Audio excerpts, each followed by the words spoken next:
উজ্জয়িনীর মহাকাল কিংবা বেনারসের কাশী বিশ্বনাথ শিব মন্দিরের কথা আমরা সবাই কম বেশি জানি, কিন্তু জানেন কি পাকিস্তানে রয়েছে এক প্রাচীন ও পবিত্র শিব মন্দির, যেখানে আজও শ্রাবণ মাস এবং মহাশিবরাত্রিতে ধুমধাম করে শিবের পুজো হয়। পাকিস্তানের পাঞ্জাব প্রদেশের চাকওয়াল জেলায় অবস্থিত এই ঐতিহাসিক মন্দিরটির নাম কটাশ রাজ শিব মন্দির। স্থানীয় বিশ্বাস অনুযায়ী প্রায় 2000 বছর আগে এই মন্দিরটি নির্মিত হয়েছিল এবং মহাভারতের পাণ্ডবরাই নাকি এর প্রতিষ্ঠাতা। কথিত আছে বনবাসের 12 বছর সময়ে পাণ্ডবরা এখানে কিছুদিন অবস্থান করেছিলেন। সেই সময়ই তারা এখানে 7টি মন্দির নির্মাণ করেন, যা সাতঘোড়া মন্দির নামে পরিচিত।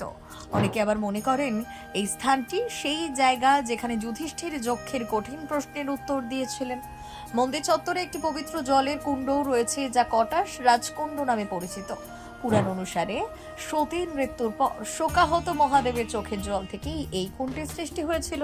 দেশভাগের পর দীর্ঘদিন অবহেলায় পড়ে থাকলেও শিল্প কারখানার কারণে কুণ্ডের জল প্রায় শুকিয়ে গিয়েছিল। পরে 2017 সালে পাকিস্তানের সর্বোচ্চ আদালতের নির্দেশে মন্দির সংরক্ষণের কাজ শুরু হয়। বর্তমানে কটাশ রাজ মন্দির পাকিস্তানের অন্যতম গুরুত্বপূর্ণ ঐতিহ্যবাহী স্থান। আপনাদের কেমন লাগলো এই মন্দিরটার ব্যাপারে জেনে কমেন্টে অবশ্যই জানাবেন।